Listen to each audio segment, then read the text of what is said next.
listening to the Chartographers.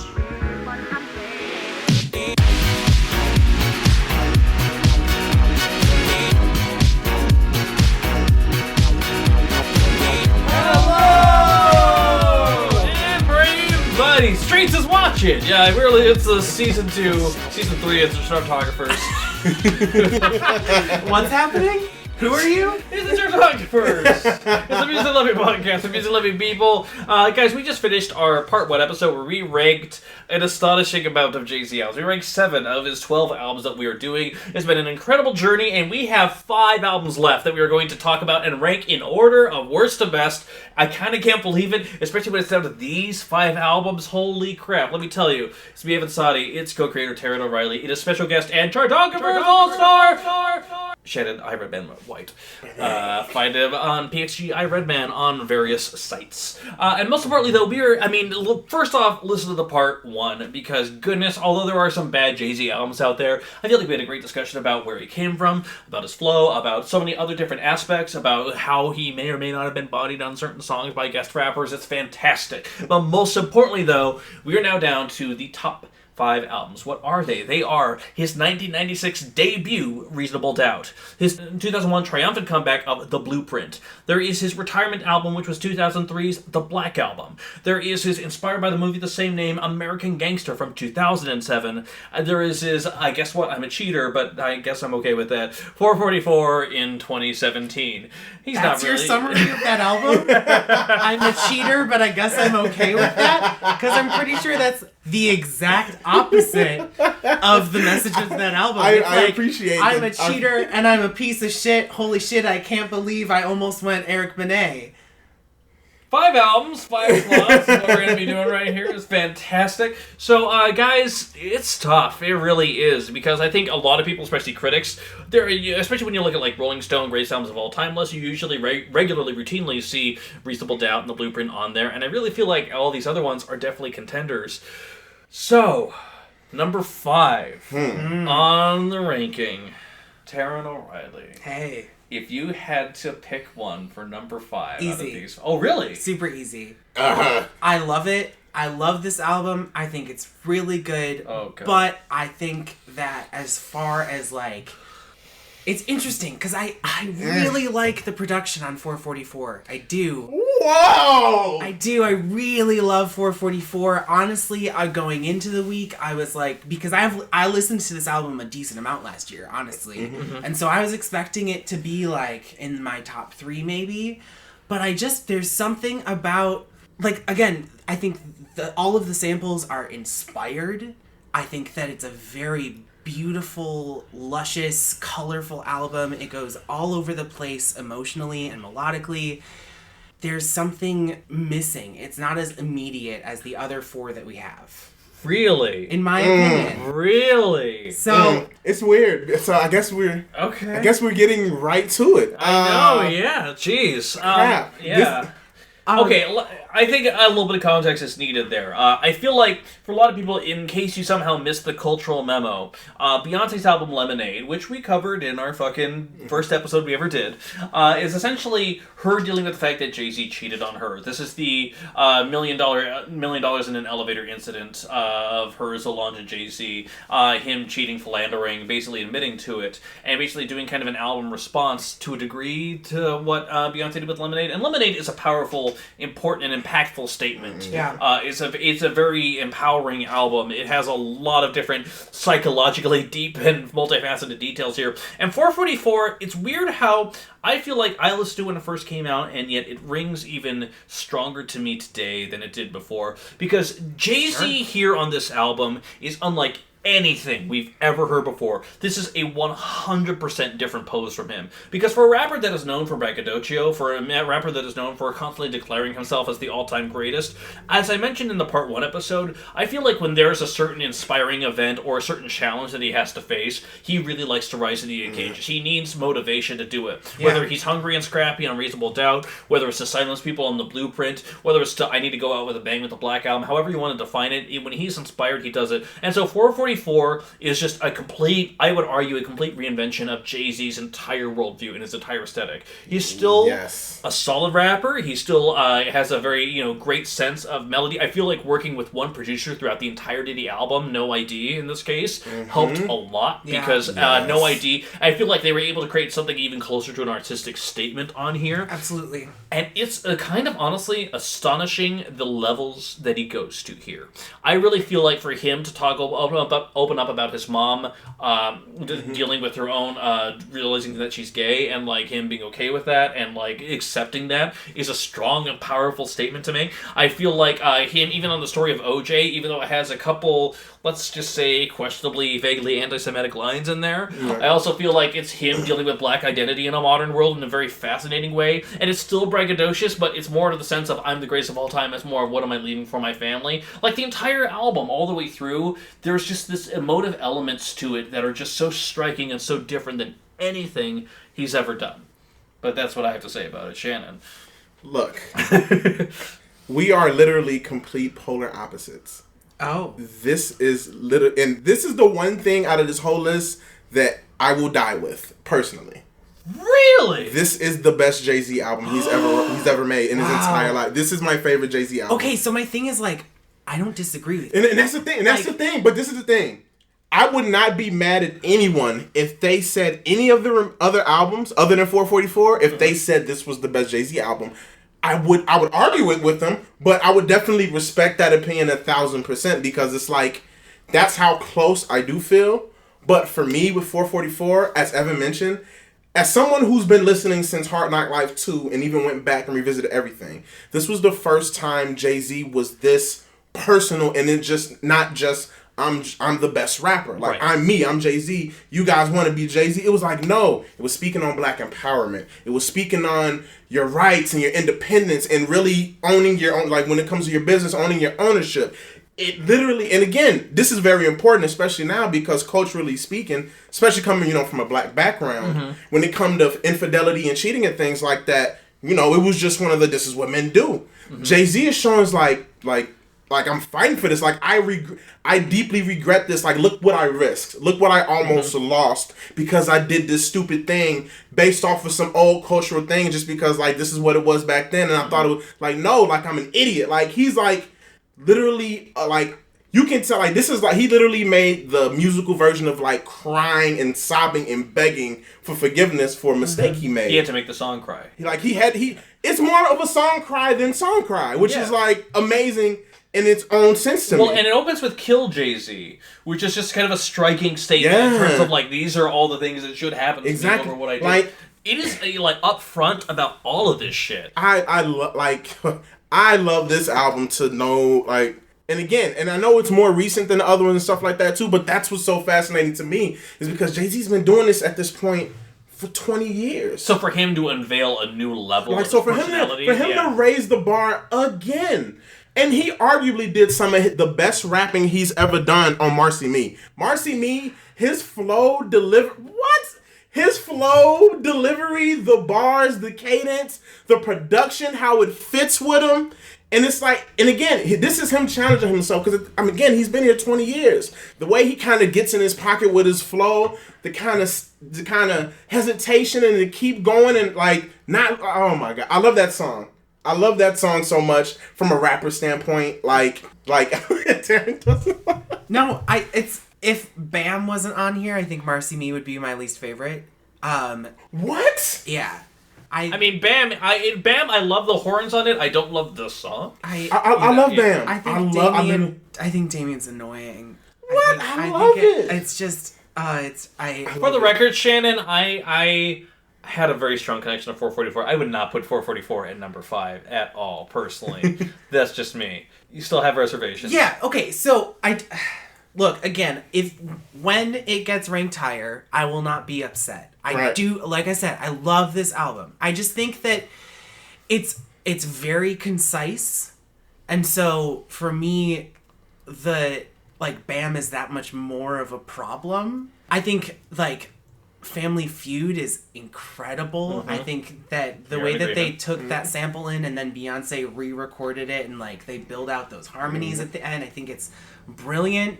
Moonlight is probably one of my favorite Jay-Z songs Hands ever. down. Yeah, that's Hands oh my down. god, I love that song. I mean, I And love the that music, song. the music video was Oh. great. Except the music video only has like one fucking verse. There's Yep. so much more There's that so he much gets more to into. the song. Yeah, and, Watch the music and video. the Fugees sample, it's a song that's that iconic. Yeah. It's easy to be swallowed up by the legacy of the original song, and I But think it wasn't. that happens Right. a couple times on You think? on his discography. Oh, right. Like Yeah, when you're talking about when he's sampling I know. I what Want You boys Back, like. Yeah. or when he's sampling like Fantasy by Earth, Wind and Fire, it's like you can't make a song that's as good as that original.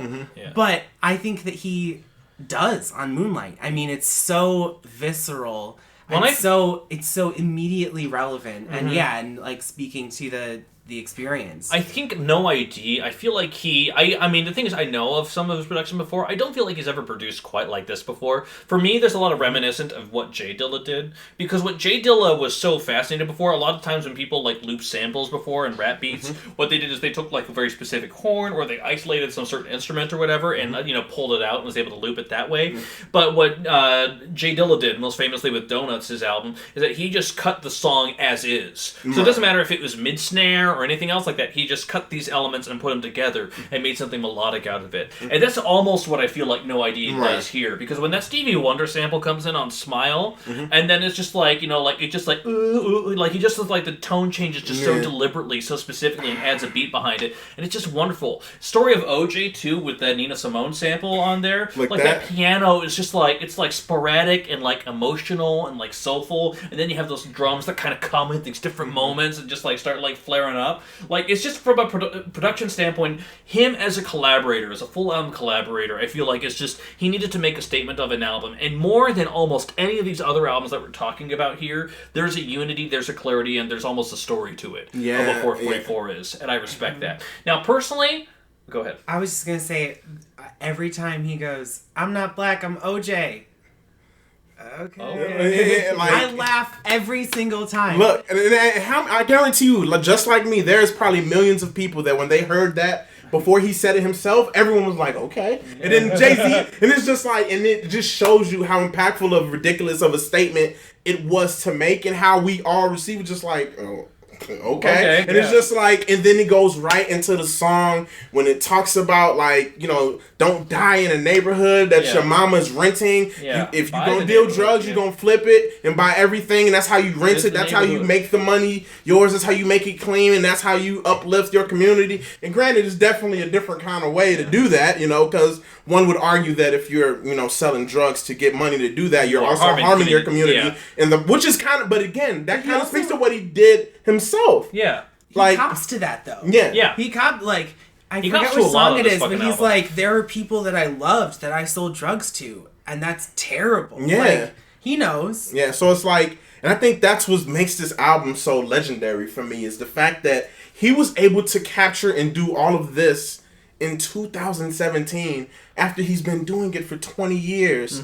And he's what, 48? He's 48, and again, this is, this is the first 50 is the new 40. right, like of rappers at that age point that's doing this actively and consistently at this high of a level. Yeah. So that's what makes this album even more impactful. And I don't think many people thought we would have gotten a Jay-Z album Absolutely. this good at this point in his career. Yeah, especially after the two before it. Right. So it's like Especially. so it's like to get that. So here's where I stand on it. I'm not going to throw this at number 5. I'm going to join up a little bit on that one there. But I'm not necessarily saying it's my number 1. I'm just saying I have 2 candidates that I would put down in 5 and 4, personally. Okay. One which I think might be a little bit expected, and one I think is unexpected, but I think if y'all think about it, is really true. One of them, and the thing is that, again, we're talking about great albums, so don't act so fucking shocked and shit when I say American Gangster. Because it is a great album. It really, really is. It is, and the crazy fucking thing is that this is Puff Daddy on so much of the production of this. But after seeing this movie about this 1970s gangster, like essentially, and it's Denzel playing him and like realizing, I feel like that's kind of the ideal that he wanted to live out. So he created roughly kind of a concept album about that, about wanting to live that. And it's almost like almost a revision of Reasonable Doubt to a degree, but it's just stylish and classy, and like whenever I feel like he's more comfortable with horn sections than he is with like traditional like trap beats or anything else like that. Completely. You know, that's always been his aesthetic. He's always kind of more He's high a class. classicist. He is. There's a reason he talks about Sinatra so much. Is Yeah. because he loves that era, and so that's what. Yeah, I feel like when he's calling back to that, that's when he is like he's more inspired in his delivery. Yeah. And that's really, you know, you talk about he needs inspiration. In this case, it's sort of an odd inspiration, but you know, he was also, well, it's not an official soundtrack. He was involved behind the scenes. I mean, this album came out like a week before the movie did. Yeah. And even the backdrop to that story, this album was actually going to be marketed as the soundtrack to American Gangster. But before the movie came out, it was revealed that because the whole basis of that movie was it was supposed to be a real story. And then it comes to find out like, no, a lot of that never happened. It's a lie. And then the guy even admitted to it, but it was a check for himself. So he was like, you know, I just said, so instead of making it the official soundtrack, it was just his album. Interesting. Yeah. So, as such, you gotta keep in mind, there's a lot of great goddamn things on here. Rock Boys is pretty much like An all-timer. out there. Rock like, Boys is incredible. Verse, Rock production. Boys in the building tonight. hooks, Yeah. And also the way the everything. horns come in on that one. You know, like, it's just like so. And this, like, the Jay-Z, he feels like he's in his comfort zone. That's why this whole album is good. Weirdly enough, one of my least favorite songs is one of the lead singles, Blue Magic. This fucking Pharrell production on yeah. here. Yeah, man. I'm like, really? That's what you're leading with? Like, it really feels like that is like a misnomer on the rest of the album, personally. Right, but what about Sweet? Yeah. I fucking love Sweet. Yeah. I mean, it's just like it's so. I mean, it's in a similar vein to. I mean, most of the album, honestly. This one, I would agree, but it was between this and 444 for me. And It's so a very good album. it's a great album, and it's just so solid. Honestly, the only problem I have with it is Lil Wayne shows up. Yeah, Brooklyn 2.0. I loved it. I loved it. Did? I loved it. It sounded like, I mean, Wayne trying to be Prince, which is what he's been doing for a decade now. Yeah. And it just like it's like he's not pulling it off. But I think the whole rest of the record, even if there's not like huge highlights, takeaways on the second half, it's just a very enjoyable listening experience, top to bottom. Right. See, this was a toss up between two for me, Okay. but in a different place. Okay. Before 444, this was my favorite Jay-Z album of all time. I feel like, the white boys are just But coming again, for Yes. you. no, but again, I get that. Right, like even for me, like even when you go for Hello Brooklyn, the reason why that song was so dope and I know this is why Jay-Z picked it, and this is also why we love Jay-Z so much, Right. is because even though he's kind of at this point he's an OG in you know, when it comes to hip hop, Right. he stays in tune with what's happening, and he kind of rocks with it to let them know that like, hey, it's not what I did, but I definitely support the movement. Because, you know, that was kind of the sound back then, like that, especially with the way Wayne did the hook and everything like that, when you factor in the cool kids at that time, or the Chicago scene that was kind of bubbling with like a lot of kind of futuristic 80s sounding stuff as far as 80s hip hop, like to kind of bringing back that boom bap a little bit, and it not being so centered to what was the sound at that time, which was mostly Southern, still kind of trappy but more soulful, because that's when like the Houston era kind of took over and things like that. So when Jay-Z came out with that song in that time frame, it stuck perfect. Just like the Blue Magic song, it stuck perfect because it's like, yo, Jay-Z's in tune with like is in tune with us still, and he's still doing that even at a high level. And it was kind of like a time capsule in a sense. And the reason why it's genius is because American Gangster kind of took place, you know, 70s, 80s, and that, you know, that's when that kind of sound was bubbling. Right. So the fact that he was able to capture that in coincidence in that time frame, to me, I was like, this is amazing. Okay, well, listen, at this point, Taran and I have each thrown out a nomination, and apparently we're coming after Shannon's favorites. So now I think the favorite needs to be returned. I'm just curious, Shannon, if you had to pick a number 5, okay, so what would you go with? This is going to be between 2 for me. And people are going to argue. People are going to be mad. If you say what I think you're going to say, I might actually agree with you somewhat. So, for me, personally, 5 would have to be between Blueprint and Reasonable Doubt. Here's the thing. What I was expecting you to say, and what I kind of agree with, and I'm kind of surprised myself, is The Blueprint. And the thing is that, like, I feel like that is a great goddamn album. Oh, I do too. Again, all of these are great goddamn albums. They're talking about it. I personally, Reasonable Doubt, I would hold it a higher standard personally. We'll get into that in a little bit. Right. But Blueprint is one of the things where it was such a massive album that came out. A lot of people consider it to be arguably his greatest album on there. I'm not necessarily on board with that exact same sentiment, personally. Right. I think it is a very good album. I feel like with the Kanye, especially him as a producer, really comes into his own on here. And I really felt like you see that in a lot of these different songs. However, a classic album, I feel like because he was so motivated because of the Nas beef that he had, and because he expertly handles that on The Takeover, which I feel like is such a nice, wonderful, wonderful attack in the era of classic diss and beefs that have happened over time. It's great. It's just more of the fact that when I listen to this, it's the rest of the album on here. There are moments. Hola Jovito is not going to rank for me as one. Yeah, Hola Jovito is not ranking high for me. Personally, I'm also not a fan. I'm not a fan of Girls. Girls. I'm not a fan of that either. And I mean, let me not say I'm not a fan of it. Yeah. But in comparison to the other albums, those two stick out to me as like, I can do without those. Like, I'm not crazy about those. If they came on, some days I'd skip them, some days I'd listen.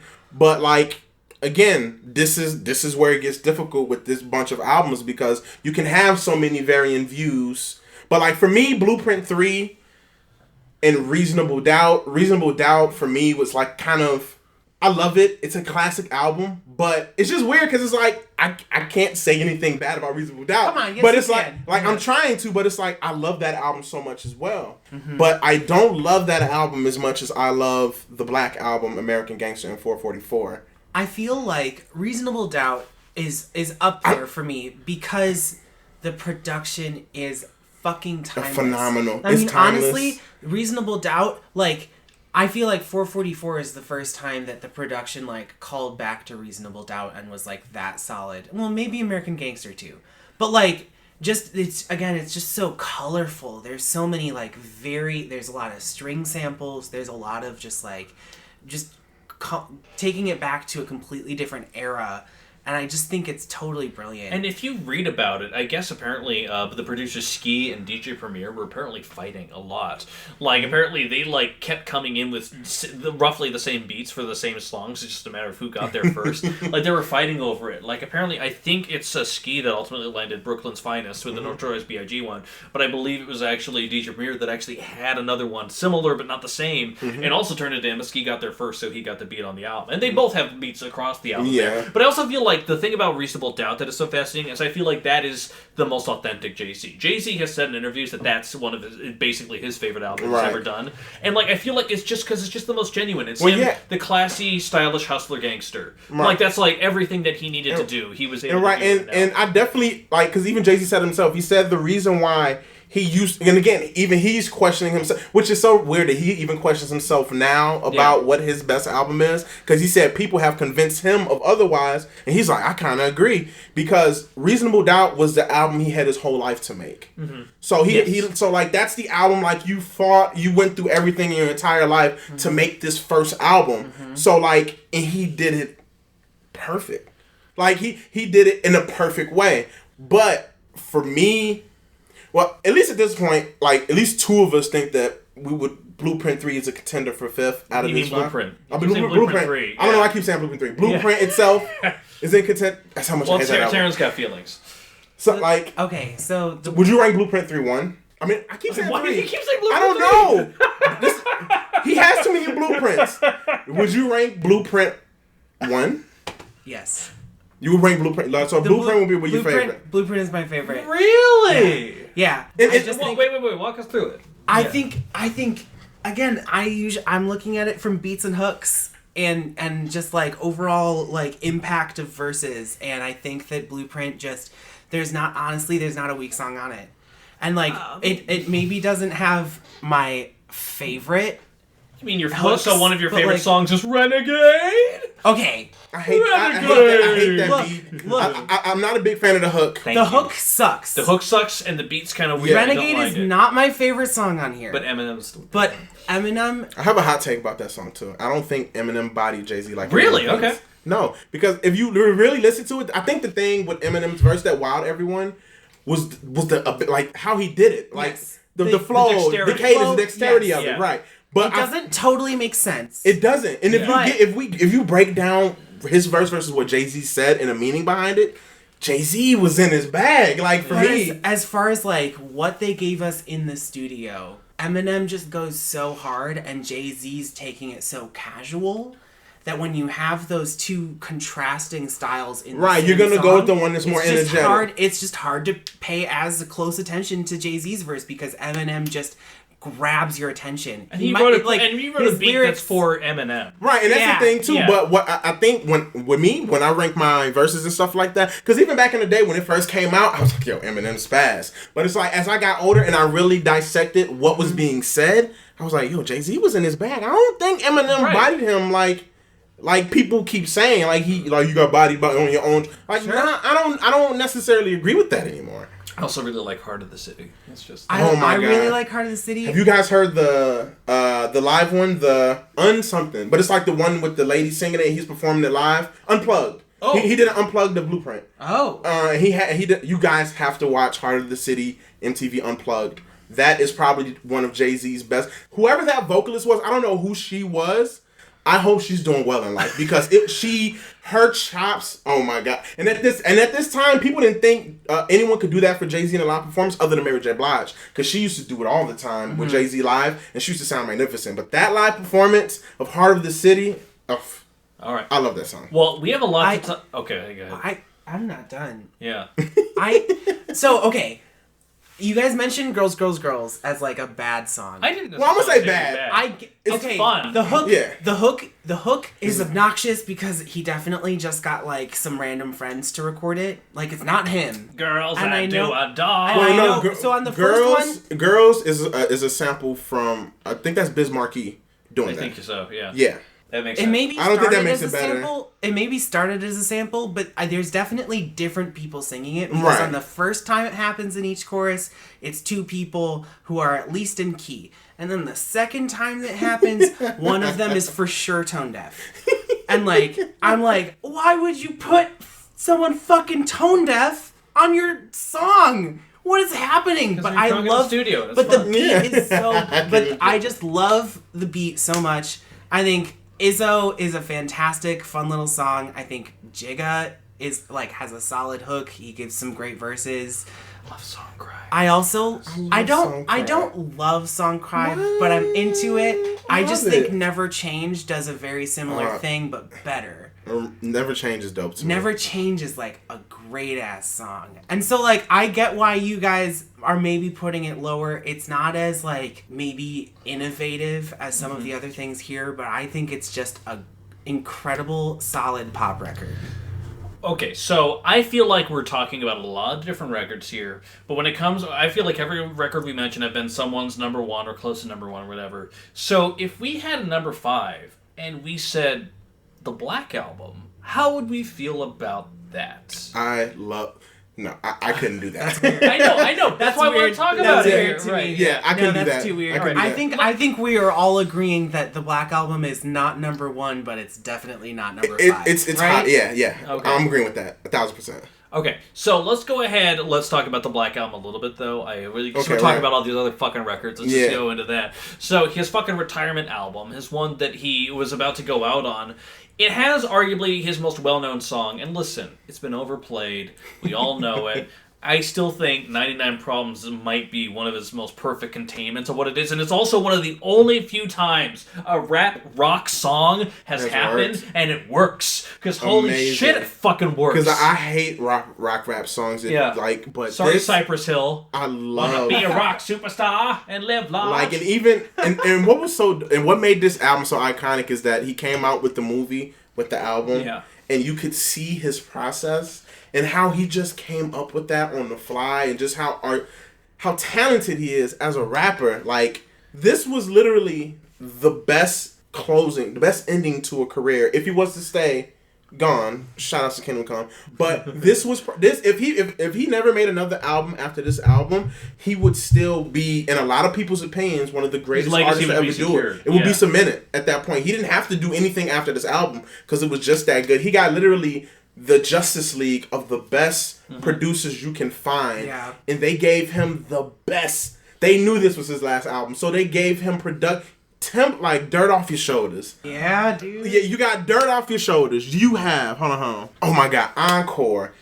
Encore. Oh my God. Okay, Do you want that's more? like Encore has get one them of off the on the best Brooklyn boys. rapped hooks ever. I think. Oh my that God. chorus is just like so immediately impactful, and like whether it's the original version or if it's the Grey album, like it's just brilliant. We'll talk about the Grey album in a little bit. I have a Yeah. lot of feelings about the Grey album. Damn. I really do. It's fantastic. And then, but the weird thing is that this was his fucking. I remember when it came out at the time because I was aware, and I'm just like, okay, so this is your last album, and your lead single's gonna be fucking Change Clothes? Are you fucking kidding me? I like Well, Change and I like Change Clothes too, but I think the reason why he led with that is because that's when Pharrell was steaming hot. So anything Pharrell touched, if people love Pharrell, that's the one that's gonna really boost interest. So I think, and plus him and Neptunes were working, like he was on Pharrell's album. yeah. So I think that was just more of a product Yeah. of like this just makes sense to promote, to get people to listen to the music. But he could have put out so many of these other songs, and again, you never know until you do it.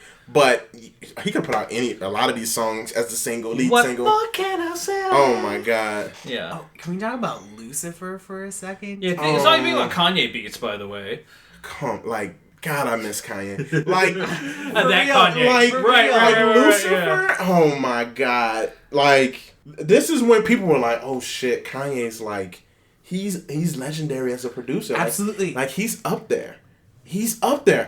Like that. Oh my God. And just the way the hook itself, the sample hook. Yeah. I mean, to take like a full like flamenco beat and turn it into the incredible rap song that it is. I mean, that takes balls. take- I feel like people weren't doing that at this point. Nah, you know? he was ahead of his time with that production. Like For that, sure. that song still is like stands the test of time. If that song's come out today, it would still be as like mind blowing. For sure. It doesn't even sound dated, even when I listened to it recently. Also, December 4th, surprisingly, again, for him to be biographical like that, is I'm always so affected when he does that, because he really doesn't show that vulnerability a lot. He shows it a lot on 444. Right, but yeah, he just gave us little tidbits of it throughout his discography before then. Yeah.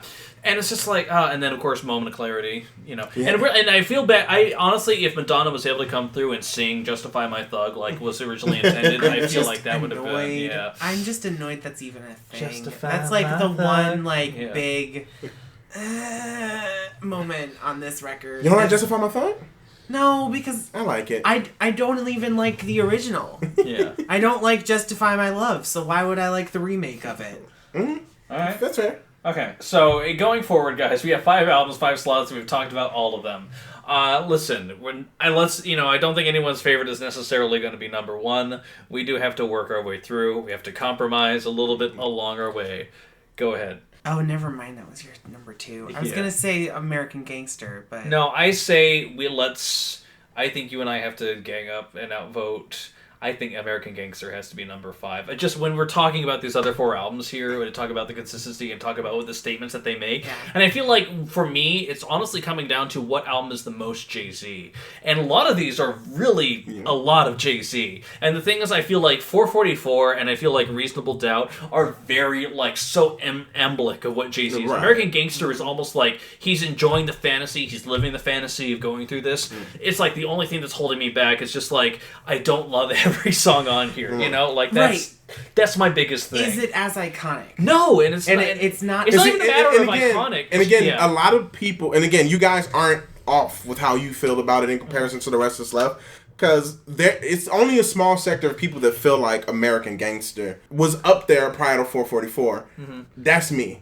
I'm definitely not upset. Again, I can't even be upset about how any of the order shakes out. Right. So I definitely, like, I would say- if we going on a voting process and it's 2-1, that would have to be number 5. I think that has to be at this point, just in terms of an argument, in terms of going forward. Just, Right. I'm happy to. Actually ranking shit. Yeah, let's just go ahead. I mean, guys, this top 5. If you don't own this top 5, get this top 5 because it's pretty fucking great.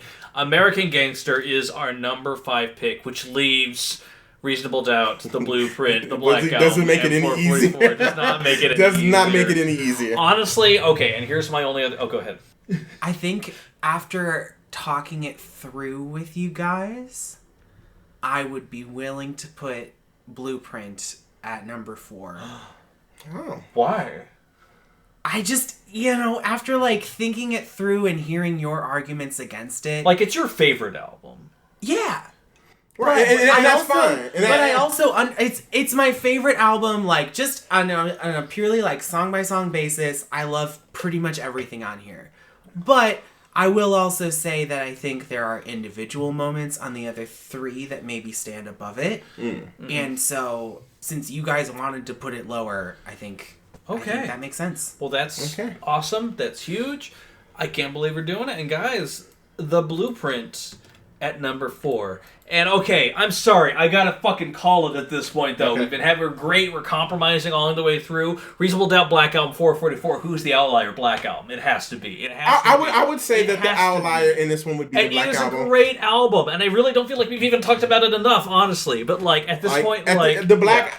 And the thing is that like I feel like the Black Album went out with like, oh, it's a pretty good album, like for him to go out on. Mm-hmm. I feel like in the years since it's kind of gained a reputation, or I feel like at least the songs have at least transcended. Yeah. I think the Grey Album certainly may have helped with that, but like at the same time, and that's okay. This is the only thing, and I'll talk about it a little bit more during the Happy Hour mini. But the thing about me, this is around the time mashups were a thing, because ironically, the year after that, Collision Course with Linkin Park came out, so it's a whole fucking thing. Hey. But when DJ Danger Mouse, who was did some hip hop production, and his album work with Gemini, you have to fucking hear because his beat work is goddamn amazing.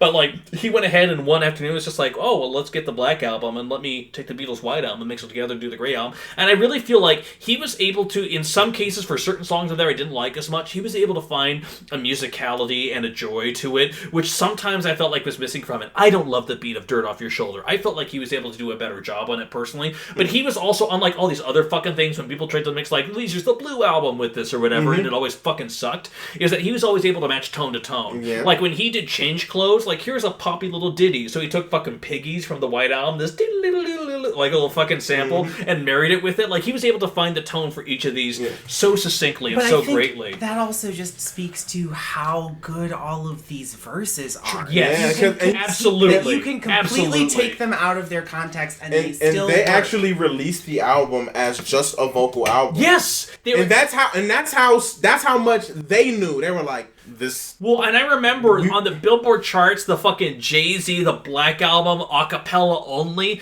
debuted at like number 198. Like 4,000 or fucking people bought that on the week because like I want to do my own fucking remix because it basically became the Black Album Challenge hashtag. Yeah. Like people wanted to do that. So I have like a lot of feelings about it, but let's just say it: the Black Album has to go at number 3.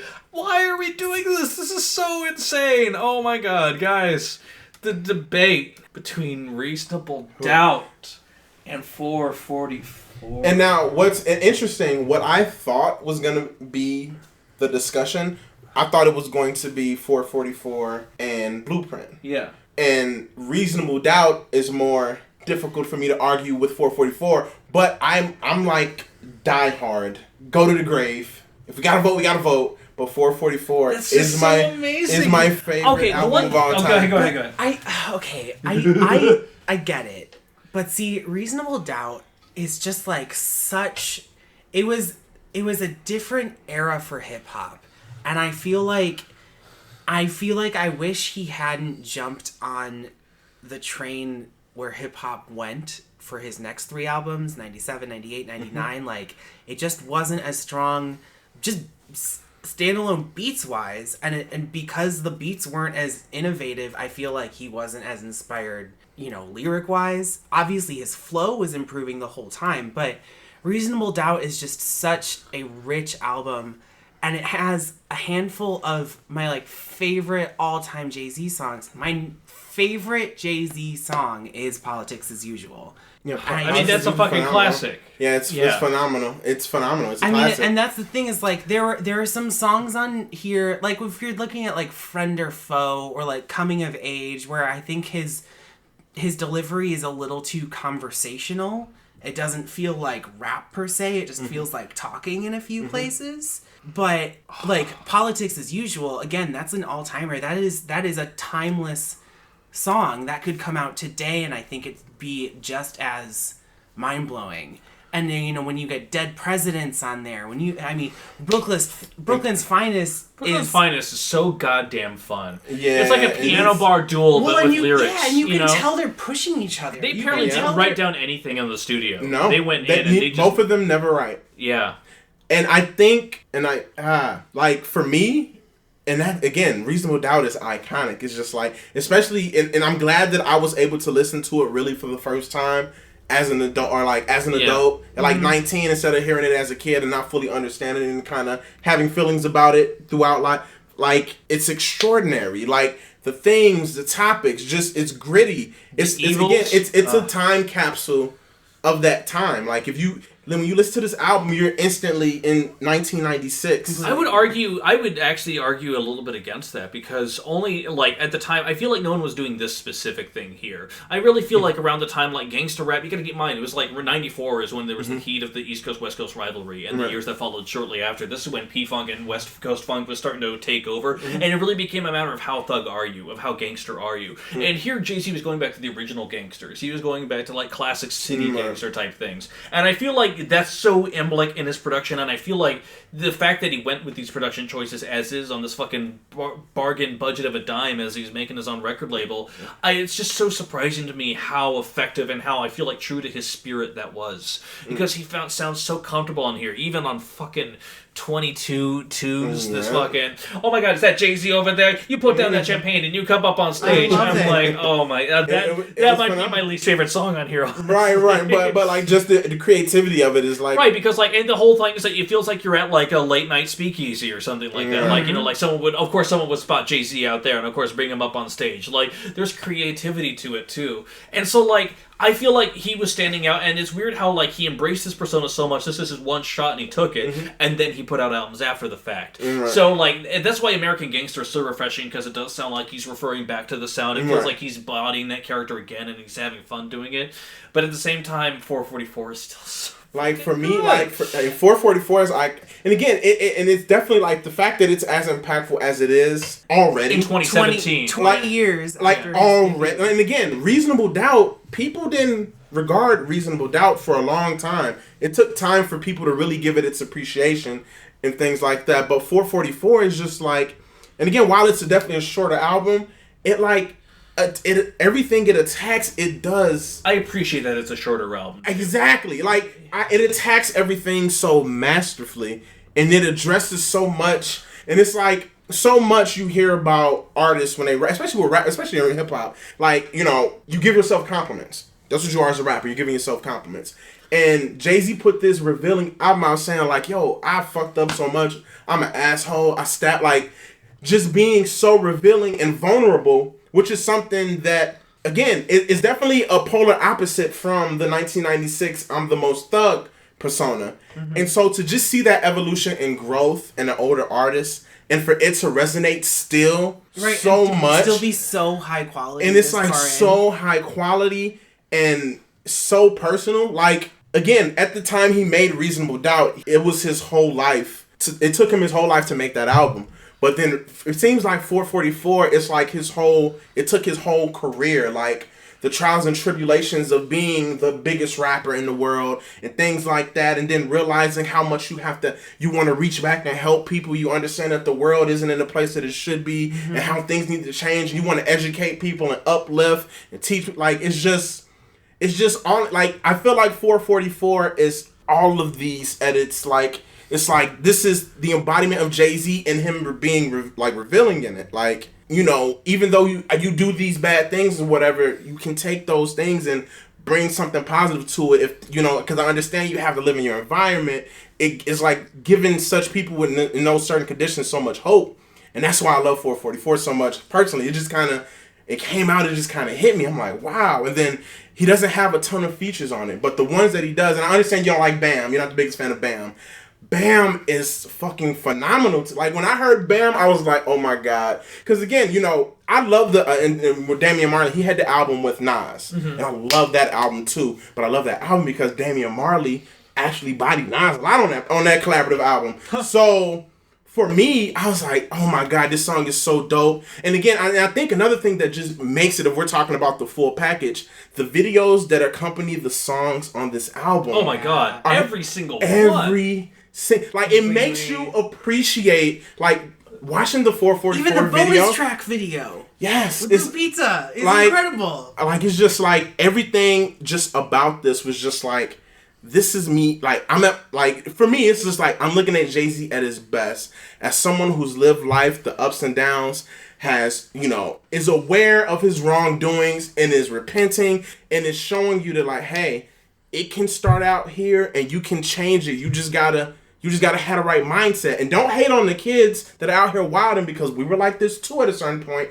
We gotta push them in the right direction. Like, let's stop, hating on the new kids, and it's just like, man, like, he's such a granddad of hip hop. It's like, and he does it so masterfully still. Like, he can still out-rap, he can still rap toe-to-toe with anybody. Now, I'm not gonna say he's gonna win, but he can rap toe-to-toe with anybody, and he'll still have our attention, and it is like, he still has the ability to be high caliber. Yeah, and even if he doesn't win, he'll still have the respect afterwards. Exactly, because it's like, it's still at such a high level, and it's like, for me, and again, and I kind of hold this, you typically, when it comes to big artists, debut albums tend to be the best work, and they never kind of reach that. For me, this was the first time I've heard an artist who's, and maybe J. Cole, because J. Cole's debut was terrible, but this is the first artist that has bested, because this is the same issue that Nas has to deal with. Nas has never put out a better album, to a lot of people, than Illmatic. Yeah. Now, I have my own different... Jay-Z agrees with. Right, and I have my own different opinion because I love It Was Written, but I can't be mad at anyone that thinks that Illmatic is his best body of work. I feel like Jay-Z got over that hump. For me personally, he did it twice, but 444 for me is the most definite. Like, for me personally. But again, I can go on all day about how much I love it and how much it means to me and why I feel it's number one. But it's 3, so we have to vote. I've never been so conflicted, especially after that. Especially after this incredibly passionate and powerful argument that you have. Because, like, 444 is concise and emotional and just gutting and open and honest. And yet, at the same time, I don't necessarily want to compare a legacy album, which A Reasonable Doubt very much is. But, like, when you have Dead Presidents 2 and Can I Live and Politics as Usual and Can't Knock the Hustle all on the same fucking album, like, it's hard. And so, therefore, like, the only thing I'm really left to reduce to is looking at what the bad tracks are. Like, that's like, there are so many great moments on both of these albums that it's hard. Reasonable Doubt, by its very nature, because it has more songs, does have more, I would say. Like, yeah. I mean, Cashmere Thoughts... And, I like Cashmere Thoughts. It's fine. Honestly, Bring It On is like... I like the beat more than I do the actual verses on it, personally. But like... Bring It On. Because honestly, Big Jazz... I was actually surprised when Big Jazz was the producer on that one, too. I'm just like, holy shit, dude. You actually were talented. And again, at the time, I liked the song a whole lot, but I'm not, like, a crazy fan over the song with Foxy Brown. Mm-hmm. Like... Oh, yeah. I know, like, thank you for saying that. Yeah, like, I'm not the biggest fan of it. Like, it was cool for the time. I mean, obviously, for me, Dead Presidents is the best. It's my favorite song on that album. I get it. I love that. Yeah. Like, I love that album, and that's kind of in my range. But again, it's difficult because these are like 2 albums, and it's hard to be critical of something you love. You're like, hey, this is a masterpiece. So it's like, but for me, it's your vote is 444. It has to be 444 for me. Mine is Reasonable Doubt, but I won't be mad either way. Yeah, I'm not upset either way because it's like Jay-Z, like not many artists will give you. I know, especially in rap. The fact that we are debating his most recent album, his first album, I think this is the first time this happened. Right. I think this is the first time that the newest album from an artist with this many albums has been up for number 1. Okay, and you know what? Honestly, I think I can wrestle with this all day. I can change my mind tomorrow. At the end of the day, I have to go with my gut instinct here. And I have to say that 444 it has to be number 2 because I can't deny Reasonable Doubt being what it is and being what it represented and everything else. And it's so rough because like I don't want to say that 444 isn't bad. It's fucking number 2 on a 12 album ranking that we're doing right now. It's just like at the end of the day when I think about it, and who knows, maybe I'm wrong, and maybe in a year's time after 440 time has had even more time to settle with me, I'll feel differently about it. I think it is phenomenal. I'm glad we're debating it. I really do. But like, that's the beauty of it because we could literally all go back and listen to all 5 of these albums and have a debate again, and you can think 444 is the best. You'll be like, no, this album, and I'll have a completely different opinion. That's just how close, at least for me, these albums kind of are. Absolutely. Yeah. So, guys, listen, I don't think it's ever been so tight, but we gotta fucking call it right now. Oh, it's been tighter. You know it. It's really? This David feels Bowie, close. come on. Okay, that's different. But, number 5, American Gangster. Number 4, The Blueprint. Number 3, The Black Album. Number 2, 444, and the number 1 album, Best of Both Worlds, featuring R. Kelly. That's right, number 1. I'm lying to you. It is Reasonable Doubt. It is number 1. Guys, we have a lot to say, and we have even more to say. That is what our Happy Hour mini-sode is for, because we need to talk about the worst Jay-Z song. We need to talk about his guest verses, because we all know how much you love Heartbreaker by Mariah Carey, right? Right? Also, Umbrella. But also, I like that, and just so much more, guys. So please keep listening. In the meantime, though, if you could do us a favor, rank us on iTunes. Anytime there's a ranking, it helps visibility with the show. That's awesome to people who have done it. We appreciate you, even though we don't know who you are because we're not logged into iTunes. But most importantly, though, SoundCloud, Facebook, follow us, chat us, email us at chartographers@gmail.com. Shannon, PXGiRedman White. Yes, sir. Thank you look, this was as fun as I thought it was gonna be.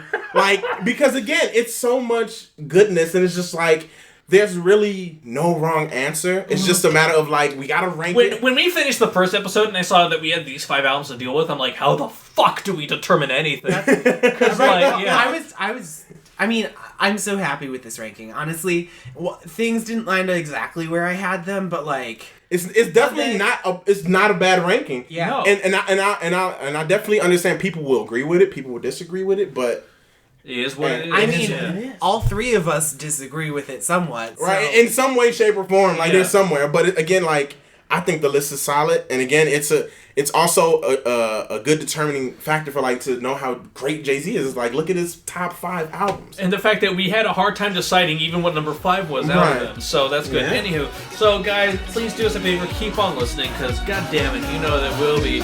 Have a good one. See you in the Happy Hour mini. So In the heat of the moment, I thought that I could myself. good.